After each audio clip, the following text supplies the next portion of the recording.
Великая миссия. Часть первая. После адских приключений пару дней Боб и Макс скучали. Макс, зевая, произнес: «Скучно, нечем заняться». Боб, читая газету, вдруг поднялся и говорит: «Пойду запишусь на бесплатные курсы по прыжкам в воду. Плавать я немного умею, а вот нырять пока не научился. Макс, ты со мной?» – спросил он своего приятеля. Тот лениво потянулся и говорит: «Нет, меня это не впечатляет. Иди один». Боб ушел. Его не было слишком долго. Макс заволновался и пошел его искать. Когда он проходил по городской площади мимо фонтана, то увидел Боба, который поднимался на бордюр. Тот встал, повернулся лицом к фигуре писающего Геракла, вытянул руки вперед, подпрыгнул и нырнул в полупустой фонтан. Макс подождал, когда тот вылезет из воды, и спросил: «Ты чего в полупустой фонтан ныряешь?» Боб с невозмутимым видом ответил: «Мой тренер сказал, пока нырять не научусь, к большой воде не пустит. Вот я и учусь». Он подпрыгнул и снова нырнул в почти пустой фонтан. Раздался бум! Это Боб одной башкой ударился. Макс машинально закрыл глаза и согнул голову. Он даже скривился, испытав фантомную боль. Макс подождал, когда тот вылезет, и говорит ему: «Ты тупица и полный придурок!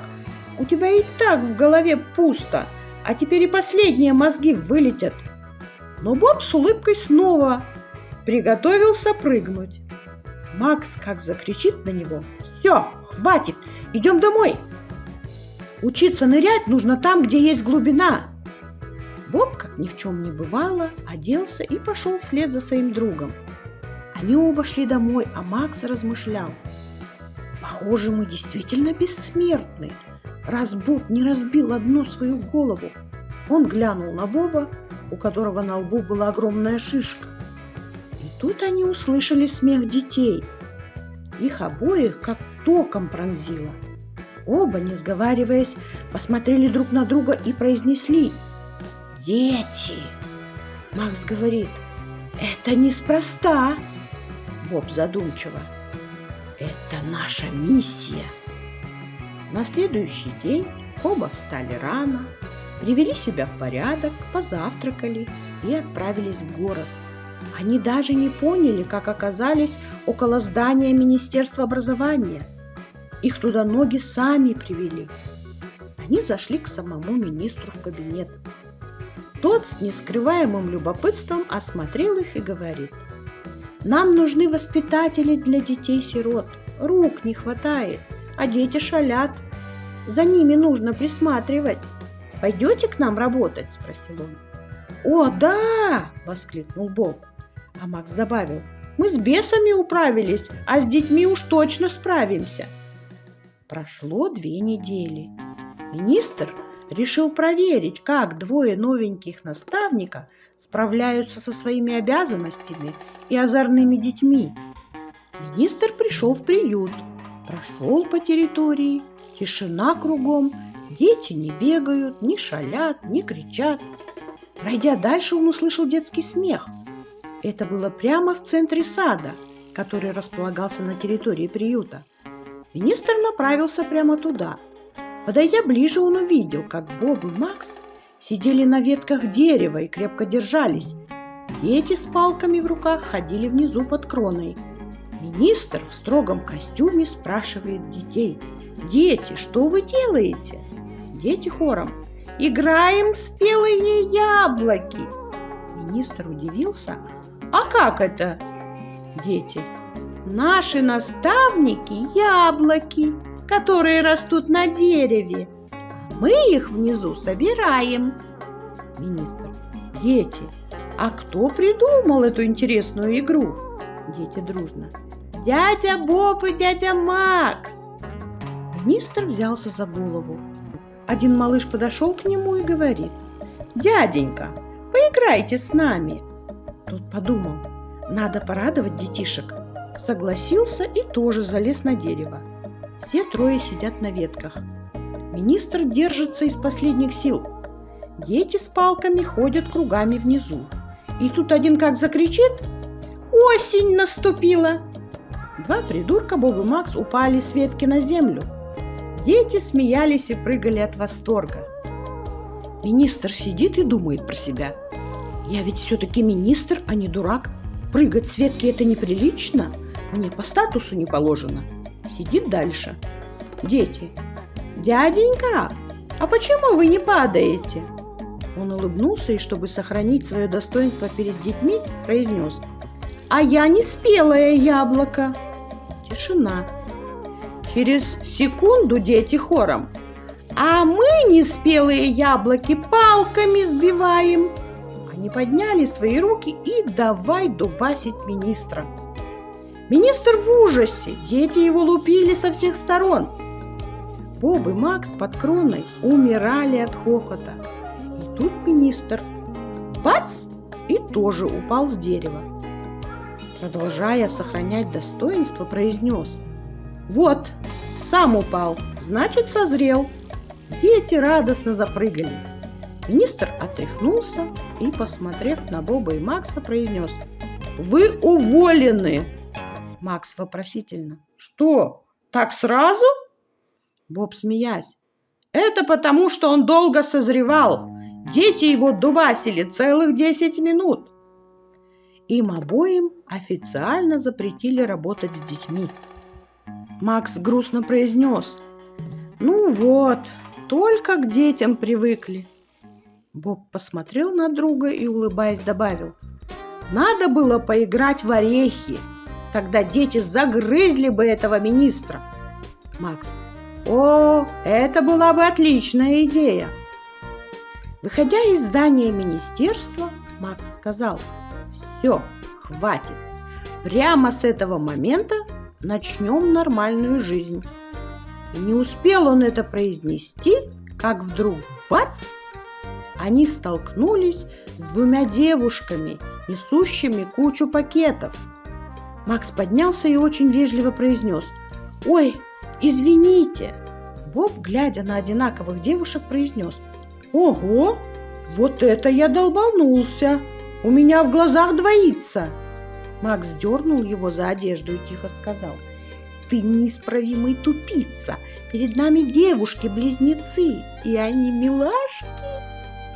Перед Бобом и Максом стояли две симпатичные девушки-близняшки с видом самого невезения.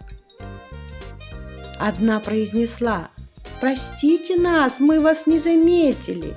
Другая с виноватым видом сказала: «У нас всегда так, только выйдем из дома, сразу что-то случается. Мы тоже так живем».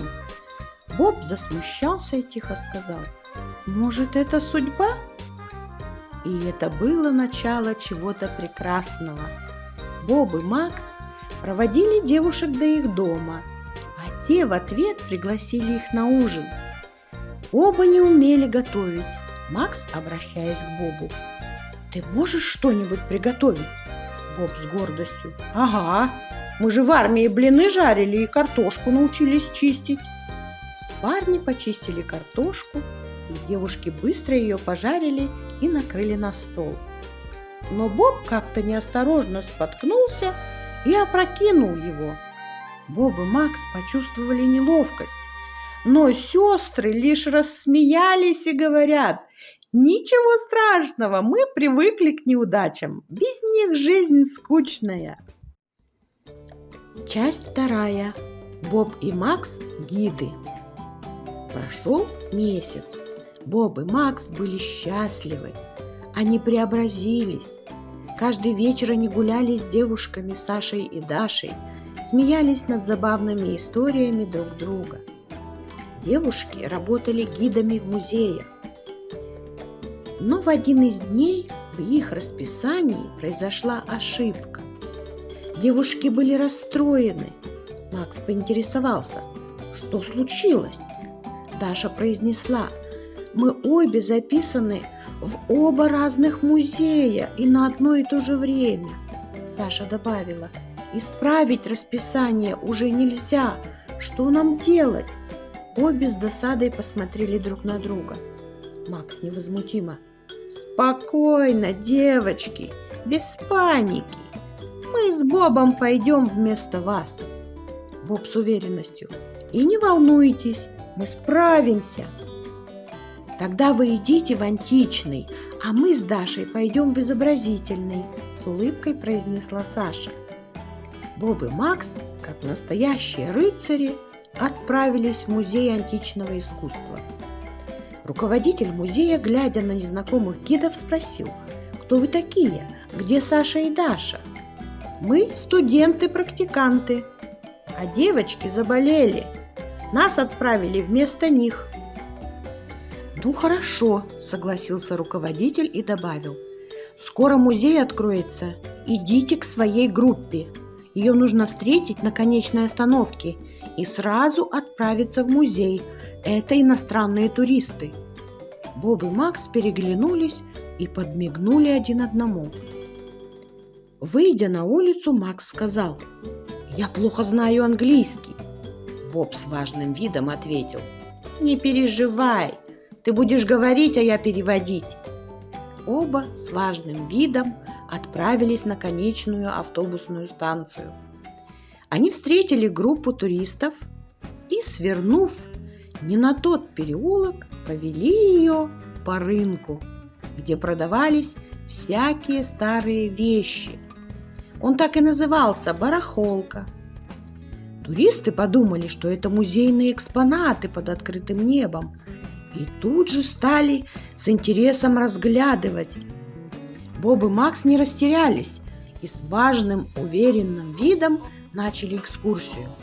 «Макс, граждане-туристы, осторожно, а то тут черт ногу сломит».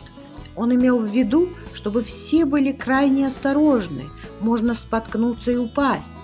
Боб перевел: «Леди и джентльмены, будьте бдительны, не то вам черт сломает вам ваши ноги». Туристы в испуге хватаются за свои ноги и теснятся, чтобы, не дай бог, ничего не задеть. Макс наклонился к Бобу и говорит: «Что ты им сказал?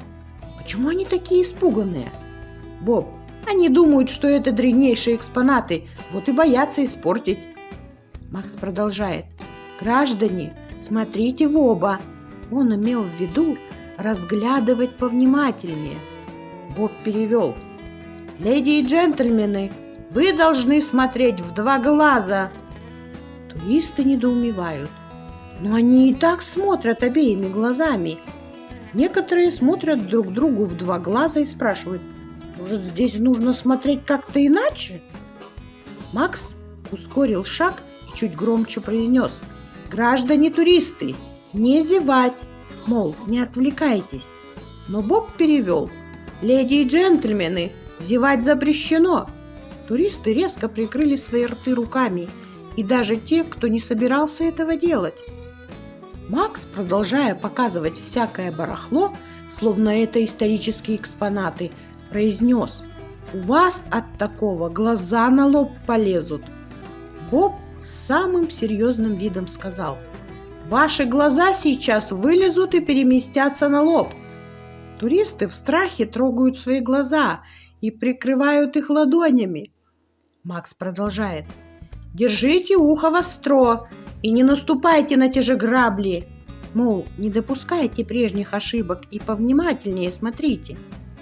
Боб с невозмутимым видом говорит: «Если вы наступите на грабли, то ваши уши пострадают от острых предметов». Туристы, пряча свои уши, нервно оглядываются, ища на земле грабли, чтобы нечаянно не наступить на них. Макс с заботой говорит: «Держитесь кучнее, а то потеряетесь». Боб: «Вы должны тесно прижиматься друг к другу». Туристы вдруг стали обнимать друг друга. Проходя через кучи всякого старого товара, Макс предупредил туристов: «Смотрите, не сломайте себе шею, мол, внимательно смотрите по сторонам». Боб с твердой уверенностью перевел, и это прозвучало как угроза.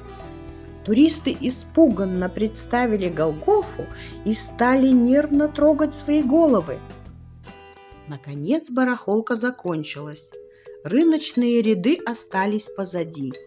Туристы облегченно вздохнули. Перед всеми открылся музей с каменными ступеньками и мраморными колоннами. Туристы ни о чем не догадались, они все еще были под впечатлением. Боб и Макс сделали вид, будто все идет по плану, и повели группу внутрь, где перед ними открылись различные статуи античных времен. Вся группа подошла к Венере Милосской. Макс с важным видом гида-знатока продолжил. «Перед вами уникальный экспонат. Смотрите без рук. Мол, рассматривайте, но не трогайте руками». Боб невозмутимо перевел. «Вот что произойдет, если трогать руками экспонаты». Туристы резко отошли дальше от статуи, стали прятать руки за спину, в карманы. Одна дама спрятала свои руки в сумочку, чтобы, не дай бог, ничего не коснуться.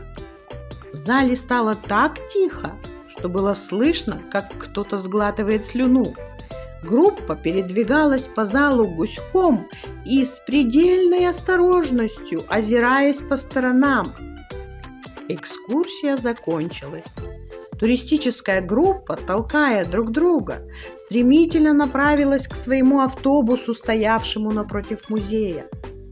Боб и Макс с гордостью и чувством удовлетворения смотрели, как люди, пихая друг друга, устроили хаос перед дверями автобуса. Саша и Даша были благодарны своим бойфрендам за то, что выручили их в трудную минуту. Но никто из них не знал, с каким наслаждением туристы покидали их город. Макс, глядя на девушек, вдруг понял, они ведь точно такие же, как они. Боб с улыбкой на лице сказал: «Вот почему мы идеальны друг для друга». Макс хлопнул своего верного друга по плечу и с гордостью произнес: «Дружище, ты только что сказал гениальные слова». Этот комплимент очень понравился всем четверым. Все засмеялись. С этого момента Боб и Макс очень старались. Они перестали все рушить, потому что хотели помогать сестрам. Макс чинил шкафчик, который всегда падал. Боб мыл полы. Вытерев со лба пот, он с гордостью произнес: «Я стал аккуратным». Они изменились, и через несколько месяцев они поженились в один день. Свадьба была двойная. К ним на венчание приехал их бывший командир. Он посмотрел на обоих и подумал: «Я думал, что эти двое взорвут мир, а они стали семьянинами». Люцифер из ада перекрестился и произнес: «Лучше так, чем если бы они снова вернулись». Конец истории.